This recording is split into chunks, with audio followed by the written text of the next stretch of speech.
Bonjour à toutes et à tous et bienvenue dans ce deuxième épisode sur le livre La force sexuelle ou le dragon ailé. Je vais vous lire le premier extrait et ensuite vous parlerai de ce que j'en pense. La science initiatique présente l'instinct sexuel comme la manifestation en nous d'une énergie divine que nous devons apprendre à utiliser pour notre avancement spirituel. Les pays qui ont beaucoup de charbon et de pétrole dans leur sous-sol et qui ont entrepris d'exploiter ces ressources deviennent extrêmement riches. De même, la force sexuelle est une énergie que l'homme doit apprendre à utiliser pour produire la lumière, la chaleur et faire fonctionner tous ses centres psychiques et spirituels. Mais les gens sont tellement loin de la vérité que lorsqu'ils voient une jeune fille ou un jeune garçon qui possède beaucoup de cette force, ils sont prêts à le lui reprocher, comme si ces jeunes gens devaient ne rien sentir, comme s'ils devaient être morts. Voilà l'idée des adultes. Et au lieu de l'aider, ils vont tous l'abîmer et lui barrer le chemin. Personne ne lui dira bravo mon garçon, tu es privilégié d'avoir cette richesse. Seulement, tu dois savoir que si tu n'es pas intelligent, cette richesse, justement, sera la cause de tous tes malheurs. Voilà ce que devrait lui dire, mais au lieu de cela, on le plaint, on le critique, et quand on voit un garçon froid, on se réjouit. Mais que fera-t-il de sa froideur? Rien du tout. Moi aussi, j'ai été éduqué ainsi, et même pire que vous. Si vous saviez comment nous étions éduqués en Bulgarie au début du siècle, c'est pourquoi je remercie le ciel d'avoir eu la lumière de cet enseignement. Et maintenant, s'il y a des jeunes filles ou des jeunes garçons qui viennent m'entendre aujourd'hui pour la première fois, je me permettrai d'ajouter encore quelques mots pour les aider. Vous penserez peut-être que je raconte trop de choses. Oh là là, mais ce n'est rien.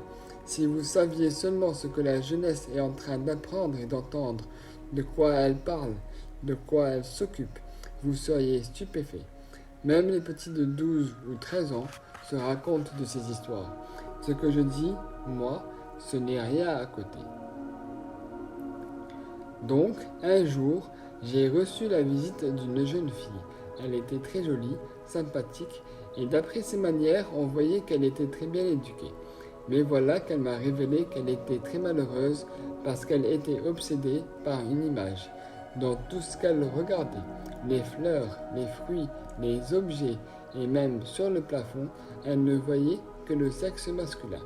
Et comme elle était croyante catholique, elle se sentait vraiment perdue et tombée dans le péché. Quand je l'ai entendue, je me suis mis à rire. Elle m'a regardé d'un air un peu étonné et je lui ai dit écoutez-moi, me permettez-vous de vous expliquer et vous donner un moyen de sortir de là? Oh oui, dit-elle, oui. Et je lui ai expliqué. Il n'y a rien de grave, il n'y a rien de mauvais dans tout ce que vous me dites. C'est naturel, c'est normal. Ce sont des choses qui arrivent à tout le monde, plus ou moins bien sûr, mais il n'y a pas de quoi se désespérer. La nature s'occupe de la propagation de l'espèce et c'est elle qui crée ces représentations chez les hommes et chez les femmes. Mais il faut savoir comment agir, comment utiliser ces images. Sinon, regardez dans quel état vous êtes. Voilà donc désormais ce que vous devez faire quand il vous arrive de voir cette image sur un fruit ou sur un objet. Au lieu de vous désoler, regardez tranquillement. Mais ne vous y arrêtez pas longtemps, parce que certains désirs risquent de s'éveiller, et alors, pour se consoler, on a recours aux gestes, et ainsi de suite. Donc, pour que cela ne se produise pas, devenez un peu philosophe, c'est-à-dire commencez à penser à l'intelligence qui a présidé à la formation de ces organes. Vous réfléchissez, vous méditez, vous êtes émerveillé de l'intelligence sublime qui s'est occupée de créer des choses aussi parfaites et vous avez déjà oublié la tentation qu'elle pouvait apporter. Tandis que vous appesantissez, vous n'en sortirez plus. Prenez cette image comme un point de départ capable de vous propulser jusqu'à la source.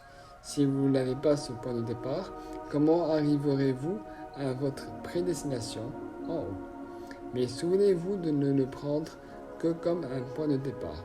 Ne vous arrêtez pas longtemps, sinon vous allez vous engouffrer et vous perdre.